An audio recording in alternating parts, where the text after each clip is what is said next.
ఏ జబ్బైనా, ఏ రోగమైనా, ఏ బాధ అయినా, డాక్టర్లు ఎంత భయంకరంగా చెప్పినా భయపడద్దు. మొన్న ఒక సోదరు వచ్చింది, మధ్యరాత్రి తీసుకొచ్చారు. ఫైనల్ వాళ్ళకి వైద్యులు చెప్పి పంపించారు. గంటకు కానీ 2 గంటలకు కానీ, ఈ మధ్యాహ్నానికి కానీ, నైట్కి కానీ చచ్చిపోయింది, తీసుకెళ్ళండి పంపించారు. ఆ అమ్మాయి చివరి కోరిక ఏంటంటే, నన్ను ఒక్కసారి తండ్రి సన్నిధికి తీసుకెళ్ళండి, శాలేమన్న దగ్గరికి తీసుకెళ్ళండి, అన్నను చూసి ఒక్కసారి అన్న చేత ప్రార్థన చేయించుకొని, దేవుడు ఉంచితే బతుకుతా, పిలిస్తే పోతా, అన్న దగ్గరికి తీసుకెళ్ళండి అని ఆ బిడ్డ కోరింది. పాపం అంబులెన్స్ నేరుగా ఇటు తెచ్చారు వాళ్ళు. మీరు నమ్మండి నమ్మకపోండి, మరి అలా సాక్ష్యం వచ్చిందో లేదో మరి ఈరోజు. వచ్చారు నాన్న సాక్ష్యం, అదిగో ఇక్కడే ఉందా. దేవుని స్తోత్రం కలుగును గాక.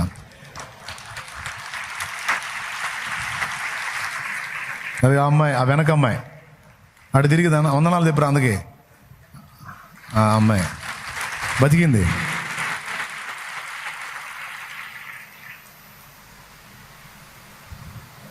ఎంత ఆశ్చర్యకరమైన విషయం అంటే, నాకు డౌటే ఆ పిల్ల బతికిద్ది అంటే. అదిగో ఆ వీల్ చైర్ ఆ రోజు ప్రార్థన చేసినప్పుడు పుట్టు భలే తీశారు రామాయణ. దేవునికి స్తోత్రం. డెడ్లీ కండిషన్ అది. ఇంకా ఆ అమ్మాయి చివరి స్టేజ్ అది. ఎన్నో రోజులు గల కోటాలకు ముందు రోజు అనుకుంటా, కోటాలకు ముందు రోజు, అంతేనా? ముందు రోజు, అంతకు ముందు రోజు 18 నాన్న, 18 నైట్ కదా.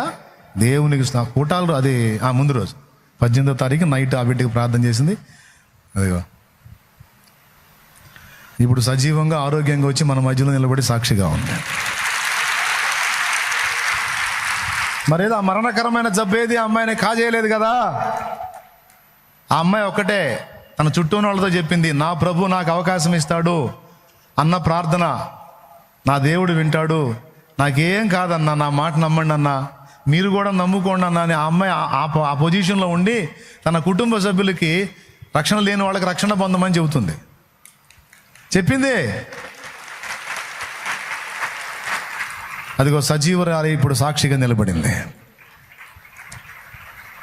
ఇప్పుడు చెప్పండి, మరి మరణకరమైన జబ్బు ఏది? లివర్ ఫెయిల్ అన్నారు, కిడ్నీలు ఫెయిల్ అన్నారు, గుండె సమస్య 24 చెప్పారు. ఎన్ని రోజులైనా కూటాలు అయిపోయి 2వ వారం ఇది. మళ్ళీ 10-15 రోజుల కల్లా నార్మల్ పొజిషన్ తెచ్చాడు దేవుడు. ఎన్ని రోజులు కావాలి? ఒక్క మాట చెబితే చాలదా నా తండ్రి? ఉంటుందా అంటే నీ అడ్రస్ రోగం?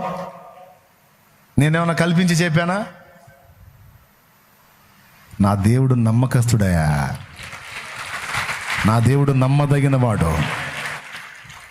ఇప్పుడు చెప్పండి, ఎడు చూసింది ఆ పిల్ల? నా తండ్రికి వెళ్ళి చూసింది ఆ బిడ్డ. నాకు భయం లేదన్నా, నా తండ్రి నన్ను కాపాడతాడని. ఆ స్థితిలో కూడా నువ్వు ప్రార్థన చేసేయాలేమన్నా, నాకు తగ్గిద్ది, నువ్వు చెయ్యి, నా తండ్రి స్వస్థపరుస్తాడు, నాకు భయం లేదన్నా.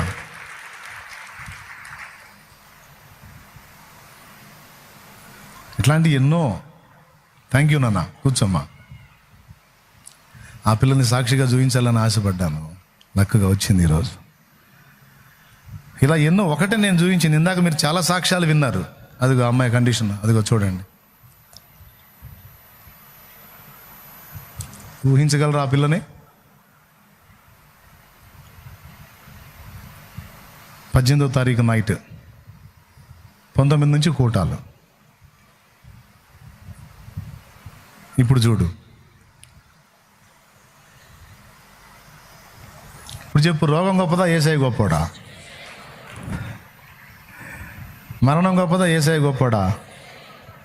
ఆ రోజు 18వ నైట్ కూటమైంది కదా. అయిన తర్వాత ఇంటికి వచ్చి 1 గంట 1:30 అప్పుడు చేసి ఆ పిల్ల కోసం ప్రార్థన. అప్పుడు టైం అంత అయింది. అన్న అంబులెన్స్, మా హేమంత్ వచ్చాడు, అంబులెన్స్లో తీసుకొచ్చారు నాన్న, చివరిసారిగా మిమ్మల్ని చూడాలని ఆ బిడ్డ ఆశపడిందంట. టైం 1 దాటింది ఇప్పుడు అనుకొని, సరే బాయ్ అని లేసి వచ్చా. అంటే ఆ రోజు కూటాల ఏర్పాట్లు కదా, బాగా అలిసిపోయి ఉన్నా నేను కూడా. అయినా నాకు ప్రేరణ ఇచ్చాడు, వచ్చాను, ప్రార్థన చేశాను, దేవుడు కార్యం చేశాడు, బతికి సాక్ష్యం వచ్చింది. ఎందుకు చెబుతున్నానంటే రోగం అయినా లెక్క చేయొద్దని చెబుతున్నా. అది నువ్వు అది ఏ షుగరో, బీపీయో, క్యాన్సరో, కిడ్నీయో, ఏ లివరో, గుండె, ఊపిరితిత్తులో, నరాలో, ఎముకలో, కండరాలో, కీళ్ళో, పక్షవాతమో, ఏ జబ్బో, దానిలో నుంచి కూడా దేవుడు విడిపించగలడు. వాటి వైపు చూడదు. ఎటు చూడాలి? నా యేసు వైపు చూడాలి. మూడవది ఏం చెప్పాను? దోషముల వైపు కూడా. గతం గతః అయిపోయింది, ఇంకొద్దు ఆ పాపాలు. ఇక నూతన సృష్టిలాగా నువ్వు దేవుని కొరకు నిలబడాలి. ఓకేనా? రైట్. మరి ఇక ఇంకేం చెప్పదలుచుకోలే ఎక్కువ. సింపుల్ సందేశం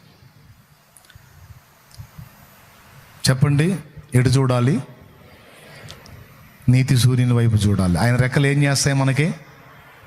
భక్తిహీనుల గతేమైద్ది?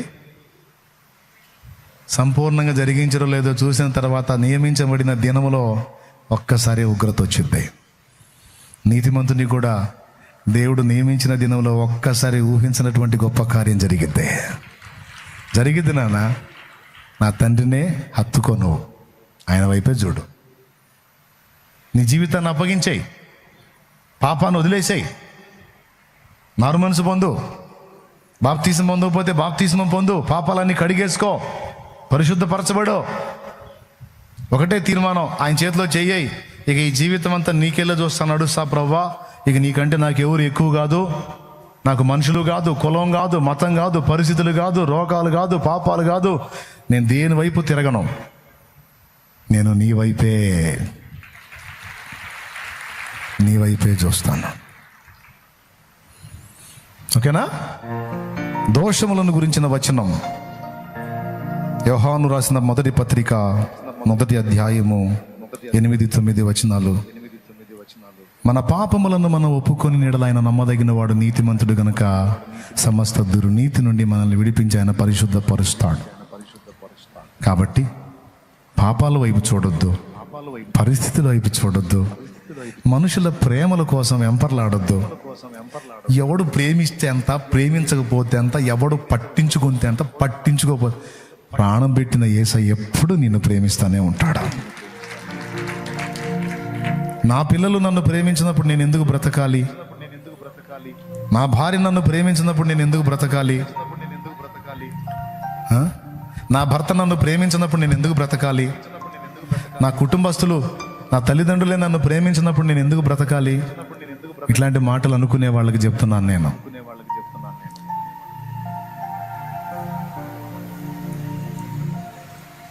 మానవుడు సంఘజీవి.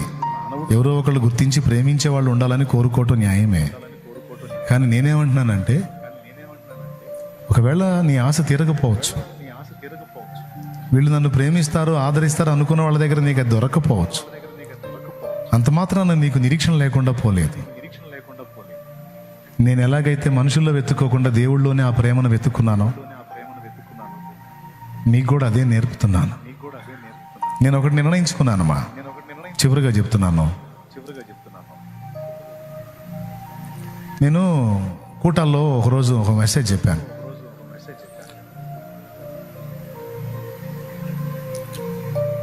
పక్షి రివ్వన ఎగురుతూ వచ్చి ఒక కొమ్మ మీద వాలింది.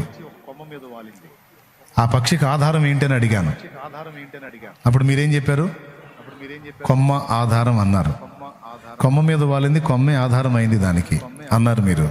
కానీ నేనేమన్నాను? కొమ్మ కాదు, రెక్కలు అన్నాను. కొమ్మ ఉంది కాబట్టి అట్లా ఉంది, కానీ దాని మీద కొమ్మ పెళ్ళుని విరిగితే చెట్టుకున్న రెక్కలు సాచి ఎగరగలిగితే తను కాపాడుకుంటుంది. అంటే కొమ్మ మీద ఉంది కానీ కొమ్మ మీద ఆధారపడలేదు, రెక్కల మీద ఆధారపడింది. ఆ రోజు సందేశం చెబుతూ, అయితే 10 మందికి నువ్వు ఆధారం అవు కానీ నువ్వెవ్వరిని ఆధారం చేసుకోవద్దు అన్నాను నేను. ఎంతమంది గుర్తుంది మా?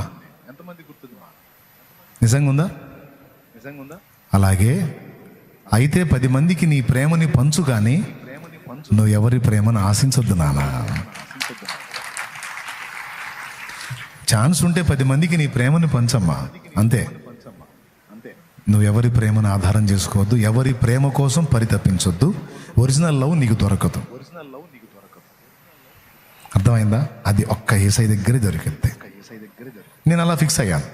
నేను ఎవరిని ఆధారం చేసుకోవద్దు, నా దేవుడు నాకు ఇచ్చినటువంటి రెక్కల్ని నేను ఆధారం చేసుకోవాలి అనుకున్నా. ప్రేమ విషయంలో కూడా నేను ఎవరి ప్రేమని వెంపర్లాడలేదు. ఎందుకంటే చూశాను చాలా జీవితంలో. చివరికి దేవుని ప్రేమతోనే పెన వేసుకోవాలి. మనుషులు ఎవరి ప్రేమని నేను అనుకున్నా మోసపోతాను. నాకు ఆయన ప్రేమ చాలు. అవకాశం ఉంటే 10 మందికి నా ప్రేమను పంచుతా దేవుని బిడ్డగా. అంతేగాని ఎవరి ప్రేమ కోసమో నేను ఎదురు చూడను, వెంపర్లాడను. ఎవరు నాతో ఉన్న స్తోత్రం, ఎవరు నన్ను వదిలేసి వెళ్ళిపోయినా స్తోత్రం. ఏం పట్టించుకోను.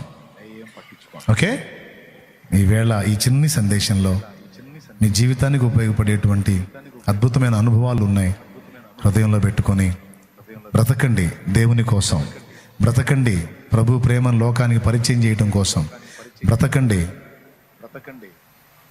దేవుని రాజ్య సువార్త వ్యాపింపజేయటం కోసం, బ్రతకండి దేవుని చిత్తం నెరవేర్చడం కోసం, బ్రతకండి 10 మందికి దేవుని ప్రేమని పరిచయం చేయటం కోసం.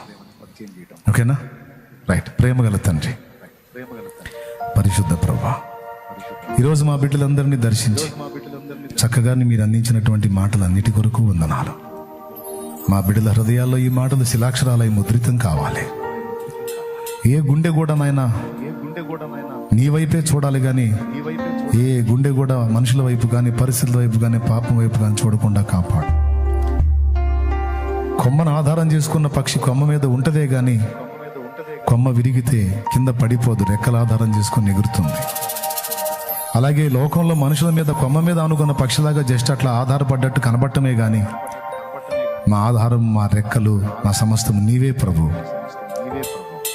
నీ మీదే మేము ఆధారపడినట్లు మమ్మల్ని బలపరిచినందుకు వందనాలు. నిజమే ప్రభు, సిగ్గుపడుతున్న ఈరోజు నాతోనే మాట్లాడావు.